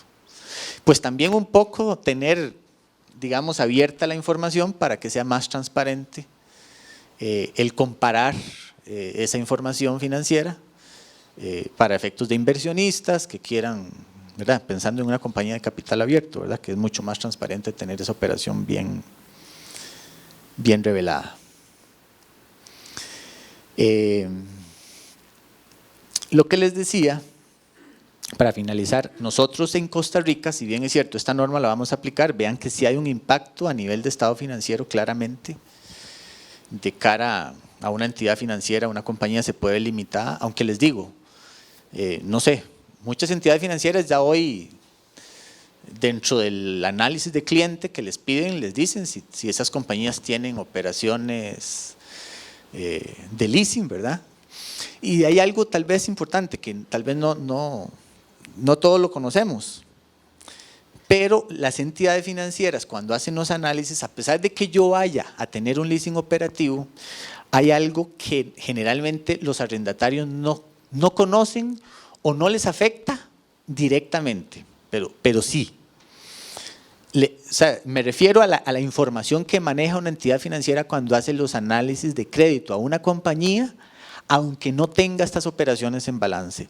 Y es lo siguiente, diga que una compañía tiene una deuda con un banco y va y pide leasing con otro banco. Pero resulta que es práctica común que las operaciones de leasing que hacen las arrendadoras se descuentan con el banco. Es decir, las arrendadoras colocan cartera, digo, tome, le arriendo este activo, me firman contratos de arrendamiento, se dan media vuelta y le dicen al banco, banco, aquí, deme el valor presente de estos flujos, de estos contratos, tómelos. Contratos a 4, a 5, a 7 años y me dan el valor presente. La arrendadora necesita el efectivo para ir y colocar y comprar más activos y hacer crecer el negocio. El que se quedó con la deuda o la cuenta por cobrar fue el banco. Pero usted, cliente, dice, yo tengo un leasing y yo voy casualmente a las mismas cajas del banco a pagar la cuota de leasing. Y ahí me dan el detalle. Pero si uno va a la SUGEF, y estoy pensando en personas físicas, profesionales, liberales, independientes, usted va y usted aparece con una operación registrada a nombre suyo en el récord crediticio. Porque cuando descontaron la cartera, si uno pensó que porque hacía un leasing no me lo meten en mi récord crediticio, cuando la arrendadora descuenta esa cartera con el banco, ahí le meten, deme el detalle, aquí viene la lista de todos los arrendatarios con el monto, y a usted le aparece una deuda que usted debe tal monto, a tal plazo, a tal tasa. Y usted dice, pero yo no tengo eso registrado contablemente. No, fue la arrendadora que descontó esa operación con el banco y el banco, de cara a su jefe, por ente regulador, ellos no pueden decir que por grupo financiero yo le presté la plata a la arrendadora. No, yo financié los descuentos de unos contratos que están a nombre de fulano, sutano y perencejo. Sí, en pocas palabras lo obligan a uno. Automáticamente. Entonces, lo que les quería decir era que fijo, cuando la arrendadora del otro lado, ¿verdad? Que yo me voy aquí, tengo préstamo aquí, me voy aquí a hacer el estudio para un leasing, digo, aquí que no me vean la deuda, al otro lado, solo va a estar la del pasivo, aquí me van a ver, porque de ahí ellos van a tener acceso a la información de su jefe, si en su jefe esa entidad aparece con una deuda, ahí va a estar considerado dentro de su límite de crédito y al final es el mismo efecto que si yo lo hubiera registrado contablemente. Entonces tampoco es así como que a las compañías hoy, digamos, las entidades financieras les están dando más oportunidad de crédito porque en realidad esas operaciones sí están monitoreadas, digamos, por el sector, a menos de que sean operaciones de leasing hechas con entidades no reguladas, que también hay, ¿verdad? O sea, digamos que usted haga un leasing directamente con una agencia de vehículos que tienen sus propias arrendadoras, ¿verdad?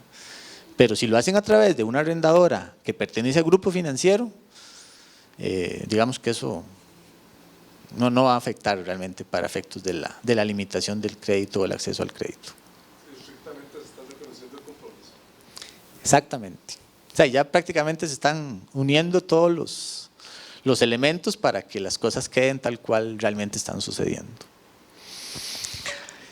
Y lo importante es que para efectos fiscales va a seguir manteniéndose el tratamiento, ¿verdad? Eso nos obliga a llevar una conciliación fiscal, sobre todo para los operativos en función financiera, que básicamente es recordar, nosotros tenemos para efectos fiscales el arrendamiento financiero asimilable a una compra-venta a plazo, que es importante en los casos donde hayan compañías que hayan adquirido activos directamente y que luego van y los ponen en garantía para recibir un financiamiento. Lo que le llaman el leaseback está bajo esta figura, que eso lo he visto que lo utilizan mucho algunas empresas. Eso va a quedar registrado aquí, con la diferencia de que esa operación de leaseback se va a formalizar por el monto del financiamiento, que no necesariamente tiene que ver con el monto del activo, pero algunos activos son usados. El operativo en función financiera, que básicamente las condiciones aquí son contratos que tienen opción de compra necesariamente. Si un contrato operativo en función financiera no tiene opción de compra, no está regulado bajo esa figura y el cliente no tiene derecho a pasar por gasto de la cuota. Y lo otro es que este contrato, a diferencia del financiero, es cancelable.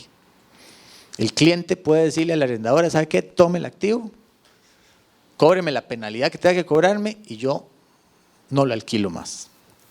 En un financiero yo no puedo hacer eso. En un financiero me dice, no me traiga el activo, cancéleme la deuda. Usted no se puede ir hasta que no me pague el saldo. En un operativo de función financiera, teóricamente eso no pasa, porque el contrato es cancelable. Y perdón, estoy hablando de el operativo de función financiera. En el operativo puro, que es el que por lo menos ya yo no veo que se esté ofreciendo mucho, salvo en algunos casos que haya renting, de algunos equipos, donde normalmente estos contratos casi que no les ponen opción de compra precisamente para evitar que se haga el cálculo para ver si se está amortizando la mayor parte del activo, el tema de la vida útil, etcétera. Entonces, esta figura de operativa financiera es la que nos va a seguir obligando a llevar ese control para efectos tributarios y llevar un registro auxiliar de esas operaciones, ¿verdad? Porque vamos a tener derecho a pasar toda la cuota como un gasto deducible, ¿verdad? Entonces, ¿qué es lo que tenemos que hacer fiscalmente? Con base en estos registros vamos a tener el arrendatario en el operativo propiamente, que sería este gasto de intereses y este gasto de amortización tendríamos que reversarlo en nuestro estado de resultados. No lo vamos a tener. Y a cambio de eso vamos a meter el gasto de la cuota de arrendamiento. Eso es lo que fiscalmente procede. Lo otro es que si este pasivo por arrendamiento está en moneda extranjera, hay un diferencial cambiario que yo tengo que registrar aquí que fiscalmente no existe, porque fiscalmente yo no voy a tener esa deuda. Y el otro ajuste tiene que ver con si yo puse un depósito en garantía del día 1.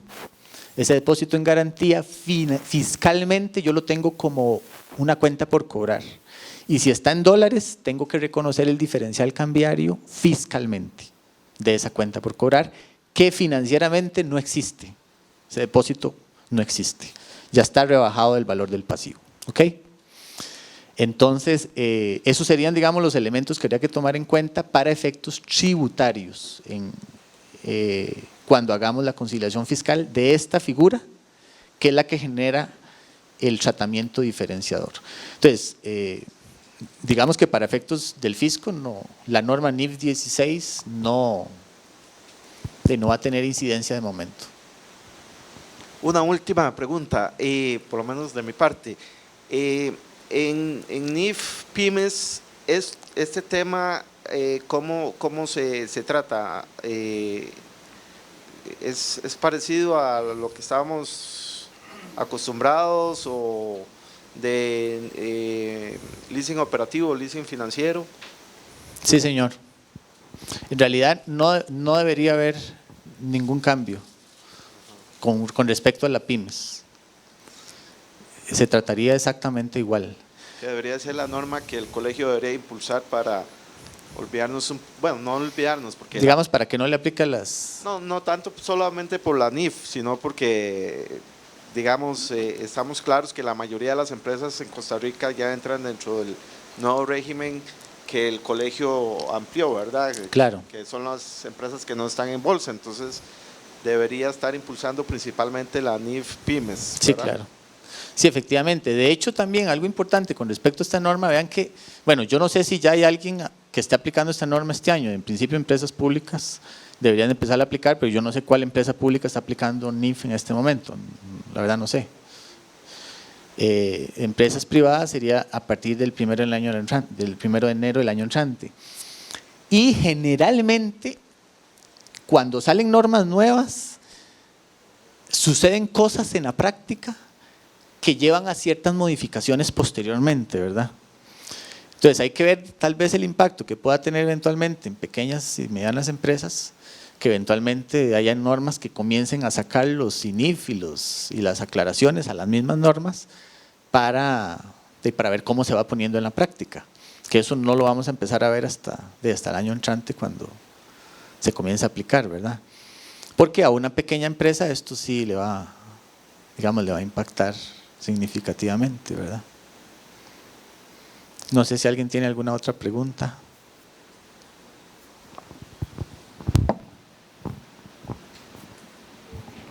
Buenas tardes, ¿qué tal, David? Una consultita, bueno, más bien es como un repaso.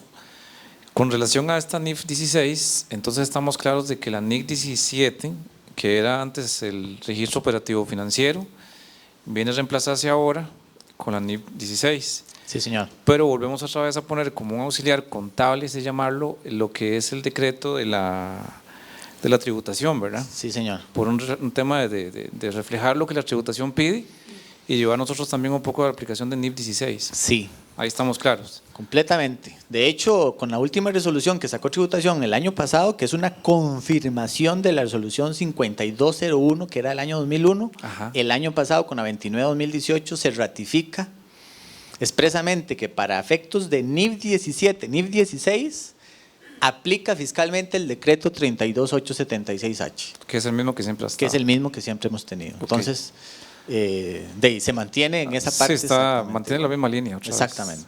Entonces hay que tener, bueno, no es una, ya alguien mencionó ahora doble contabilidad, pero no Sí, sería doble, es sino un que sería registro, un digamos, de registro auxiliar. control auxiliar para efectos fiscales. Exacto, Que en realidad sí nos lleva a tener que hacer un registro especial especial, para la digamos. tributación. Claro. sí. Ok, eso estamos ahí ya claritos. En cuanto a lo que es la tasa incremental o la de descuento que se va a aplicar para traer el valor presente y todo ese tema Claro. de los arrendamientos, ¿cómo se haría en el caso de cuando uno no tiene ese arrendamiento semejante o parecido para buscar ese tipo de tasa? ¿Uno puede utilizar la tasa que viene de incremento del contrato? De hecho que sí. La Se idea es que la información pueda salir directamente del contrato. Sí, porque muchos contratos no lo tienen. Muchos contratos no lo tienen. Ajá. Pero digamos, no sé, en algunos, no sé, algunos contratos que hablen de la tasa del, no sé, de 3%. 3% anual o no Se sé. puede usar. Se puede, de hecho, esa sería la ideal que se utilice. Ok. Más bien, si el contrato no la trae, Ajá. me parece a mí que los indicadores más razonables que deberíamos de utilizar es expectativas de tasas de inflación, digamos, en el caso de cuotas de arrendamiento, ¿verdad? Ujú, ujú, ujú. Y eventualmente haciendo los ajustes del caso en caso de que esas tasas vayan cambiando conforme la economía se va moviendo. Porque al final de cuentas es un indicador que va a ir por lo menos a medir hasta dónde esas cuotas se podrían llegar a mover en el corto, mediano y largo plazo. Exacto. Entonces, yo les diría que podemos utilizar indicadores de referencia del Banco Central, que en este caso sería inflación, Ujú. tasa básica pasiva en algunos casos. O sea, un elemento que digamos que sea determinado por una entidad, en este caso Banco Central, ¿verdad? Y que se ajuste a las condiciones de la economía nuestra, ¿verdad? Entonces tenía que ser, digamos, una variable que nosotros podamos accesar fácilmente y la norma lo establece. Cuando usted fácilmente no puede determinar eso, utilice indicadores que usted pueda… Externos. Exactamente. Ok. Y en el caso de esos externos, bueno, uno puede utilizar ese tipo de tasa de referencia pasiva o como que si fuera un préstamo también el arrendamiento que uno pudiese tener. Si en dado caso, cuando uno saca el valor actual, sacándolo por método financiero, TIR, puede aplicarse tasa interna de retorno. Bueno, es que indirectamente, cuando usted tiene el TIR, usted sí tiene una tasa de referencia. Porque es una tasa de descuento, la que uno ¿verdad? aplica para sacar los y es flujos una en tasa cero. de descuento, entonces yo podría utilizar esa. Se puede esa esa tasa, utilizar claro. como una buena Sí, tasa sí. de referencia de Sí, sí. descuento. Sí, claro. Ok. De hecho, la norma es abierta en esa parte. Cuando nosotros tenemos que ir a determinar esa variable para descontar los flujos, Se lo puede que tenemos aplicar. que tener es claro qué estoy utilizando. Listo. ¿Ok?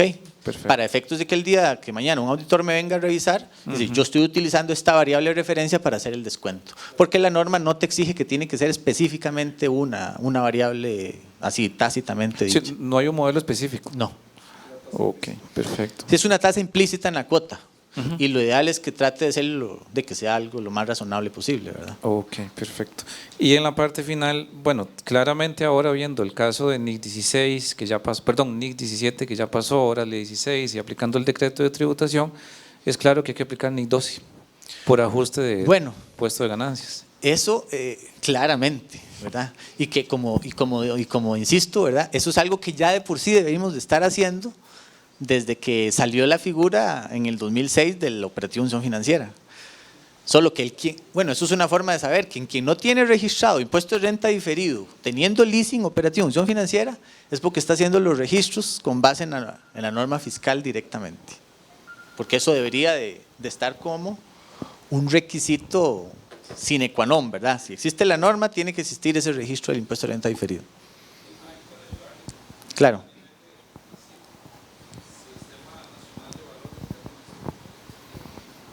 Ah, ok. Sí, claro. No, es que eso es un indicador importante que a pesar de que no incide, hay un registro de un activo o un pasivo de impuesto de renta diferido que ya me dice a mí si yo tengo operaciones que van a tener un impacto fiscal a futuro o un tratamiento diferente al que tengo yo financieramente, como en este caso. ¿Cómo debo tratar ahora con las modificaciones que hay en la legislación tributaria?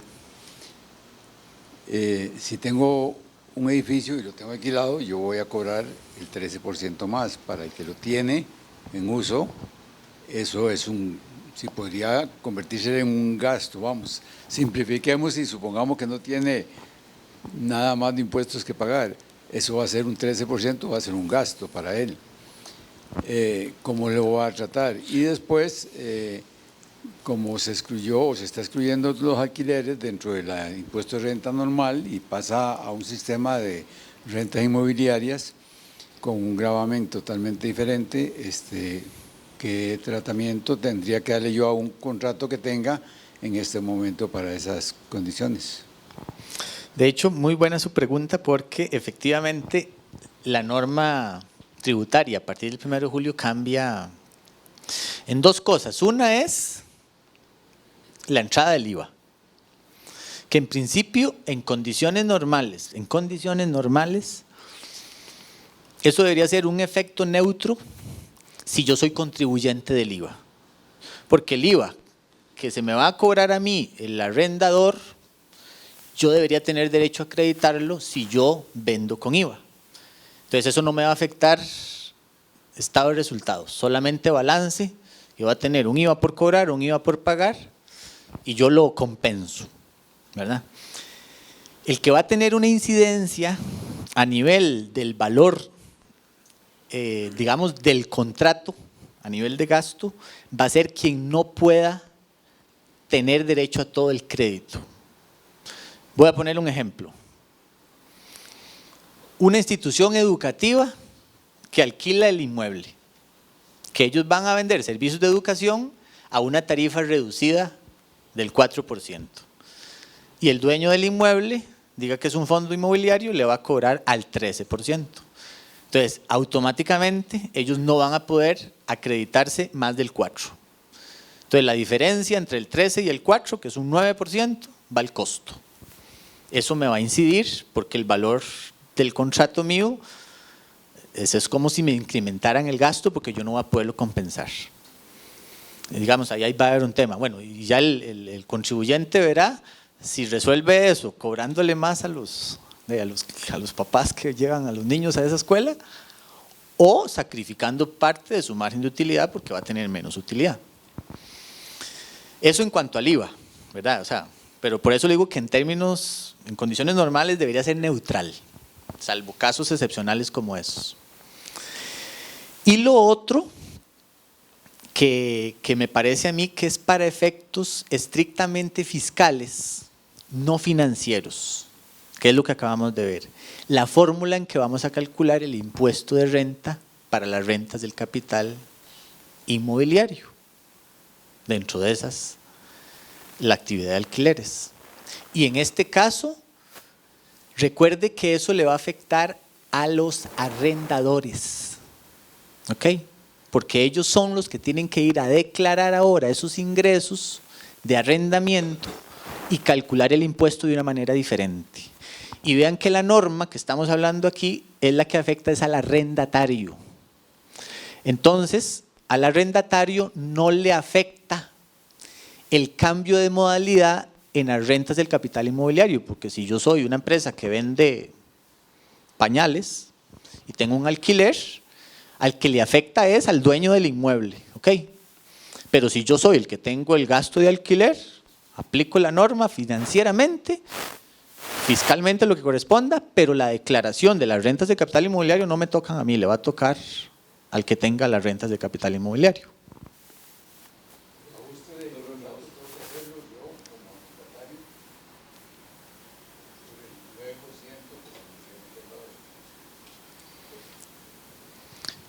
Financieramente, si no tuviera derecho a acreditar el IVA.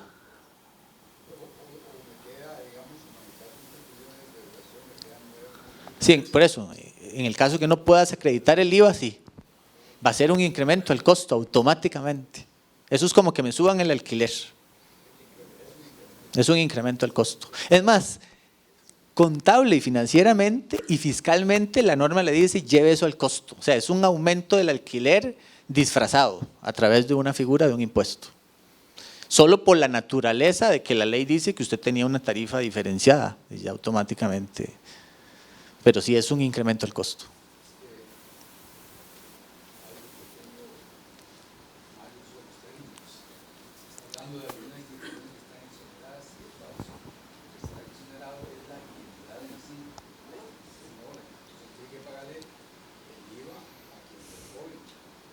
Y el no puede cobrar el IVA.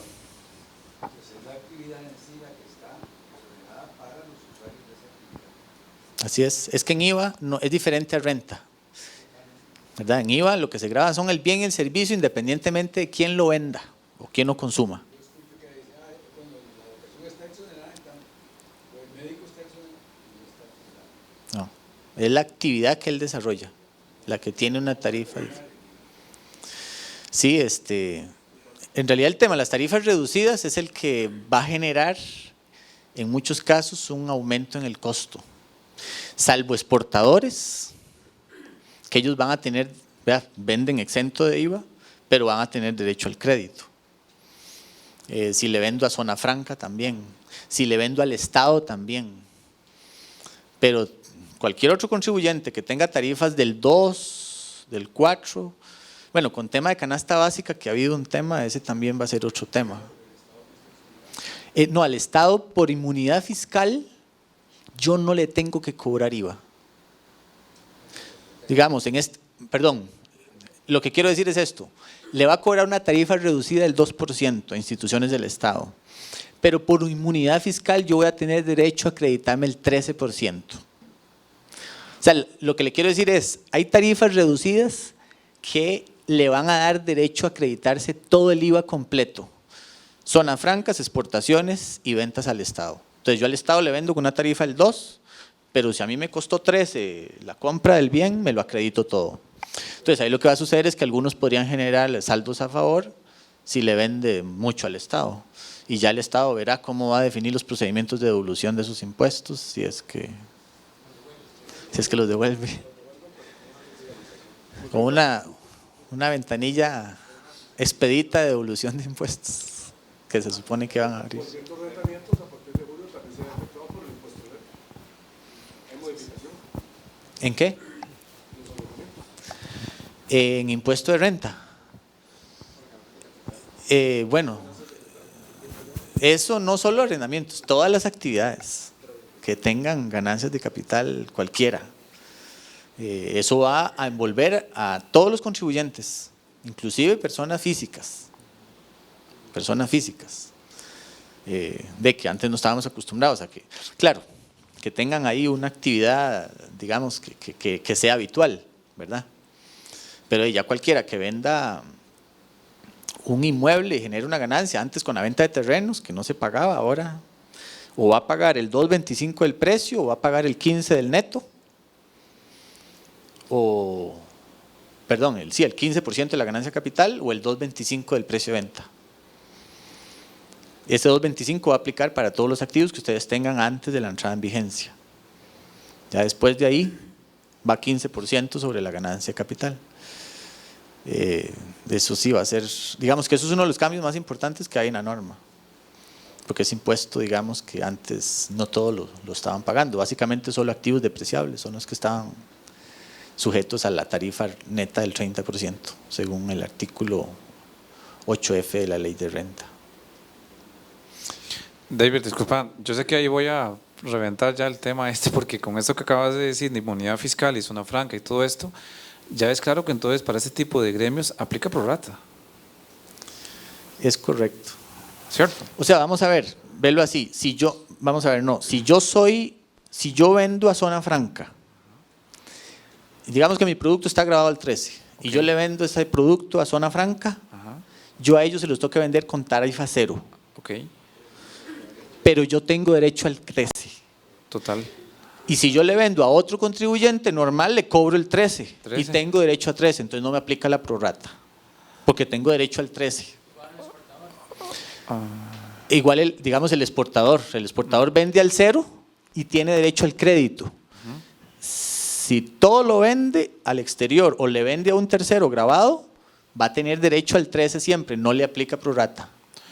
Pero, La prorrata le va a aplicar a alguien que venda bienes o servicios a tarifas diferenciadas. exacto. Entonces, usted me dice, bueno, pero yo estoy vendiendo a tarifa diferenciada zona franca al 0 y al Ahí va. Estado al 2. Pero es que esos dos casos y exportaciones, zona franca y el Estado, por ley me dan a mí derecho al crédito completo. En el resto de contribuyentes no. Esa es la diferencia. Okay, Que el mismo bien que yo le vendo al Estado, se lo vendo a otro contribuyente. Estoy pensando bueno, una municipalidad también, que es el Estado. Pero yo igual, voy a tener derecho al crédito por ser recibís instituciones del Estado. al revés, una compra de entes que sean diferenciados también, ya quebraste, porque ya quebraste, digo yo, no en el sentido quebrar, sino que quebraste la regularidad para aplicar prorrata. Es que Porque vea, si tenés una cámara que te da servicios o una universidad que lo tenés como inquilino como tal, ya ahí aplica también, ¿cierto o no? ve, por ejemplo, si yo tengo a una entidad educativa Exacto. como un cliente mío, Claro que entra. depende de lo que yo venda. Un servicio de alquiler, veámoslo así también, Yo le cobro el 13%, total. pero a mí no me aplica prorrata. No, si recibís ese servicio de la universidad por capacitaciones, mentorías o ese tipo de cosas, ellos aplican un 2, Pero quien va a aplicar prorrata es la entidad educativa. pero yo la recibo. No, Yo recibo el 13. no, usted le cobra el 13. Es 13 siempre. O sea, vea, yo soy el dueño del inmueble y se lo alquilo a la universidad, a la entidad educativa. Yo le cobro 13 Total. y yo no tengo problemas de prorrata. El problema de prorrata lo tiene la entidad educativa porque ellos van a tener que vender servicios educativos al 2% y diga que le dan clubes a los chiquitos al 13%, servicios de transporte al 13% y no sé qué otra cosa le cobran más a los papás al 13%.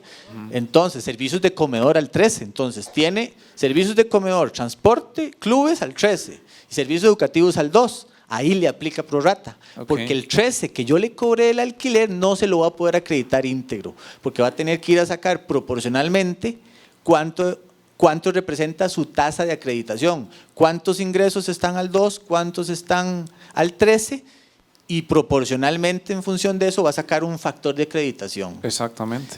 Entonces, del 13 que yo le cobro, él se va a acreditar un 7 punto algo, por decir algo. El número que dé. Exacto, el factor que dé. El factor que dé. Pero eso le afecta al que vendió con tarifa reducida. Ajá. Mi servicio, si está grabado el 13, yo le vendo 13. Okay. El problema lo tiene quien no puede acreditárselo todo, ¿verdad? Okay. Entonces, ese análisis hay que hacerlo en función, Casi que por consulta también en algunos casos, ¿verdad? vea, depende de lo que yo haga. Sí, depende de la actividad. Es más, le voy a poner un ejemplo. Yo soy una empresa que vendo un producto grabado, todo. Pero por alguna razón tengo excedentes de efectivo e invierto en títulos valores Bueno, y recibo intereses. te metes en otro. Intereses grabados con IVA, no, 0. Entro a prorrata. Ajá. Aquí lo que hay que hacer es, obviamente, ¿qué gastos tienen que ver con la generación de esos intereses? Y nada, porque si yo identifico gastos asociados al ingreso grabado el 13, me lo acredito todo. El problema es cuando tengo gastos indirectos. Un alquiler, no sé, papelería, que son gastos generales que no puedo asociarlo a un ingreso directamente, entro con prorrata. Sí. Pero digamos, bueno, el servicio de transporte en el servicio educativo que te decía, Sí, correcto. si yo subcontrato el servicio a un tercero, Ahí es donde iba. yo me acredito el 13 porque no me lo va a acreditar si lo cobro al 13. Total. ¿Me entiende? Pero si ya yo no puedo identificar un costo asociado directamente, no sé, la auditoría externa, los servicios legales, la seguridad, la limpieza, que son gastos generales, Sí. me van a cobrar 13% y yo voy a tener que ir a calcular una prorrata porque no puedo asociarlo directamente a una línea de ingresos grabados a X tarifa. Claro. Sí, yo creo que cada caso depende, ¿verdad? Eso, vea, ese análisis hay que hacerlo individualmente, porque depende de la composición de tus ingresos en el estado de resultados, habrán unos grabados, otros exentos y hasta pueden haber algunos con tarifa reducida. Y lo otro a quién le estoy vendiendo, porque también afecta si es el Estado, si es zona franca, si es una exportación. O sea, ese análisis, la verdad es que no hay una regla.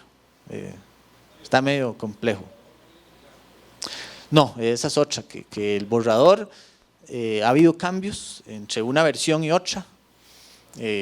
Por ejemplo, ustedes recuerdan que canasta básica fue una discusión en la asamblea, ¿verdad? Que para no afectar al sector más, ¿verdad?, de más bajos recursos y todo el cuento. Pero ¿qué pasa? Que si yo, lo que dicen es que se garantice el 1% de inicio a fin en la cadena. Pero si yo le alquilo al que hace el pan, cóbrale 13. Me dice, no, yo solo, ¿por qué? Porque no solo vende pan, también vende otras cosas grabadas al 13.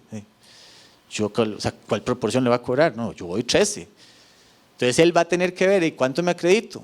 Hay 1. ¿Y dónde va a dar el otro 12? Al precio del pan. Entonces lo que se había dicho en la versión anterior fue, para evitar eso, acredítese usted el 13.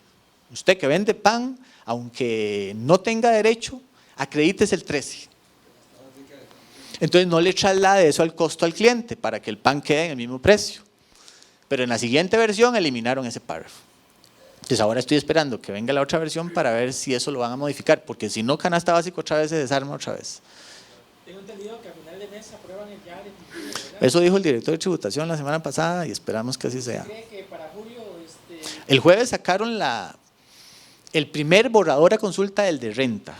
Estamos con la tercera versión de IVA. ¿Usted cree que para julio sí comienza con todos los... Vea, para el 30 de julio creo que sí lo van a publicar, pero vamos a tener las mismas lagunas que tenemos ahorita. Eso no va a salir perfecto, definitivamente no. Van a ir afinando en el camino.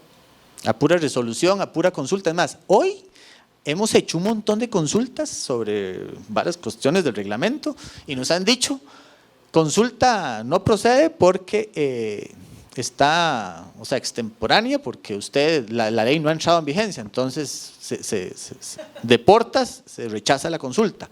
Pero eso es porque no tienen idea de qué responder, o sea, ni ellos mismos. Me refiero a la gente que emite normativa.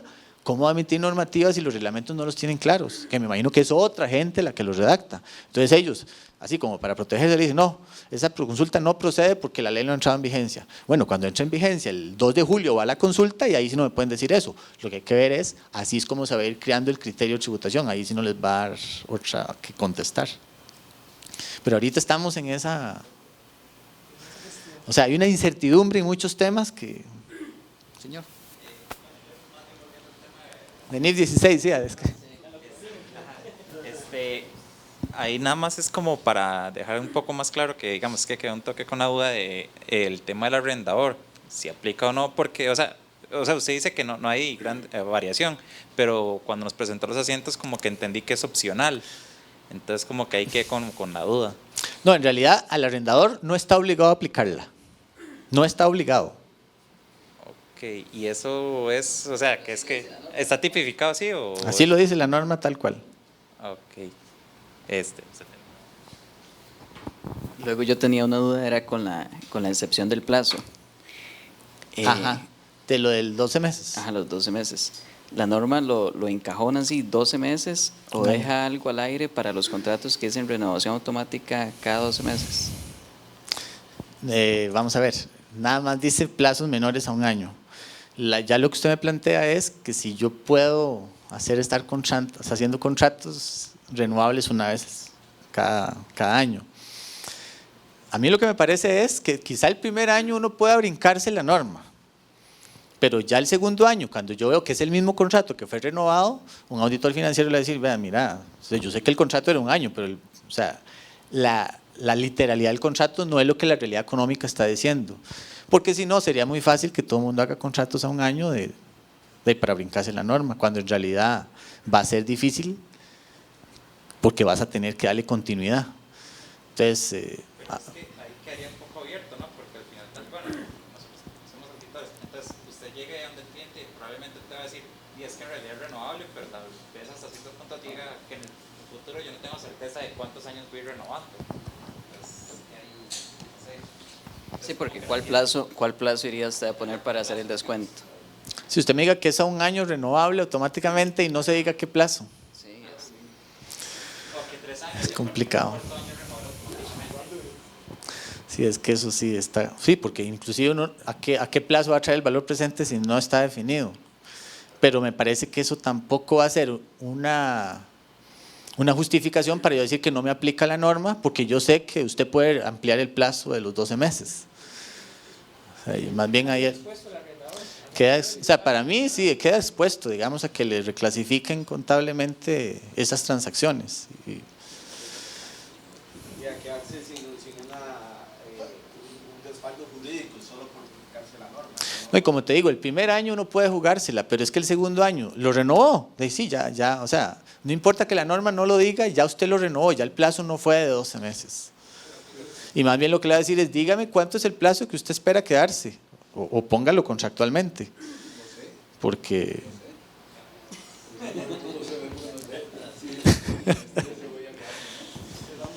Contratos, bueno, es que en contratos de arrendamiento, y es que se aplica, pero es para arrendamientos, digamos, de la ley de arrendamientos urbanos y suburbanos, pero tiene que ver con vivienda el plazo mínimo de los 3 años, pero que no necesariamente aplica para alquileres de oficinas, digamos. Porque en un contrato de vivienda uno dice, sí, bueno, 3 años, que es lo mínimo que la ley dice, ¿verdad? Pero sí, no, quedan, digamos, esos son temas ahí que sí quedan sujetos a lo que el auditor interprete en el momento que llegue a revisar, porque en la norma no hay especificación clara. Si alguien tiene alguna otra pregunta. ¿No hay efectos retroactivos en los estados financieros? No, lo que hace, apenas aplica la norma, lo que hay que hacer es ir a valorar el valor presente del activo que existe al momento. Entonces, para atrás no hay que hacer ningún ajuste. De los flujos hacia adelante, exacto.